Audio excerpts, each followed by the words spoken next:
കാഴ്ചയാലല്ല വിശ്വാസത്താലാണ് ഞങ്ങൾ ജീവിക്കുന്നത്. ഇത് വളരെ പ്രധാനപ്പെട്ട ഒരു വചനമാണത്. കാഴ്ചയാലല്ല വിശ്വാസത്താലാണ് ഞങ്ങൾ ശക്തി പ്രാപിക്കുന്നത്. ദൈവരാജ്യത്തിന് വേണ്ടി നഷ്ടപ്പെടുത്തണമെങ്കിൽ എന്ത് വേണം? നമുക്ക് വേണ്ട ഒരു വളരെ പ്രധാനപ്പെട്ട ഒരു ക്വാളിറ്റിയാണ്, നമ്മുടെ കണ്ണുകൾ കൊണ്ട് കാണുന്നതല്ല സത്യം, ദൈവത്തിൻ്റെ വാഗ്ദാനമാണ് സത്യം. ദൈവത്തിൻ്റെ വാഗ്ദാനമാണ് സത്യം. ദൈവത്തിൻ്റെ വചനമാണ് സത്യം. ദൈവത്തിൻ്റെ വചനമാണ്, ദൈവത്തിൻ്റെ പുത്രനായ യേശു ക്രിസ്തുവാണ് സത്യം. അപ്പോൾ അതുകൊണ്ട് ആ ഒരു സത്യത്തെ മുറുകെ പിടിക്കുമ്പോൾ നമ്മൾ അഭിലഷിക്കുന്നതിന് എല്ലാത്തിനേക്കാളും ഉപരി വിലയുള്ളതാണ് അതെന്ന് നമുക്ക് ബോധ്യം വന്നു കഴിയുമ്പോഴാണ് നമ്മൾ അതിനു വേണ്ടി നഷ്ടങ്ങൾ സഹിക്കുകയുള്ളൂ.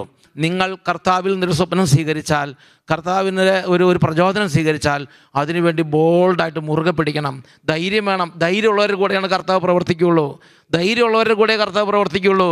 ധൈര്യമുള്ളവരുടെ കൂടെ മാത്രമേ ധൈര്യമുള്ളവരെ മാത്രമേ കർത്താവ് മുമ്പോട്ട് സുവിശേഷ വേലയിൽ കൈപിടിച്ച് കൊണ്ടുപോവുകയുള്ളൂ.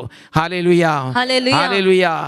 സുവിശേഷ വേലയ്ക്ക് ഇറങ്ങുന്ന എല്ലാ ദൈവത്തിൻ്റെ സ്വപ്നങ്ങൾ എല്ലാ മക്കളും ദൈവം ആഗ്രഹിക്കുന്നൊരു കാര്യമാണ് ധൈര്യം. ദൈവം നിരോധിക്കുന്നൊരു കാര്യമാണ് ഭീരുത്വം. മറ്റുള്ളവരെന്ത് പറയും, അല്ലെങ്കിൽ ഇതൊക്കെ എനിക്ക് നഷ്ടപ്പെടുമോ, ഞാൻ നശിച്ചു പോകുമോ, ഞാൻ ഇനി ഒന്നുമില്ലാതാവുമല്ലോ, ഒന്നും പേടിക്കേണ്ട, ദൈവം കൂടെയുണ്ട്. പ്രിയപ്പെട്ട സഹോദരങ്ങളെ, ധൈര്യമുള്ളവരുടെ കൂടെയാണ് ദൈവം പ്രവർത്തിക്കുന്നത്.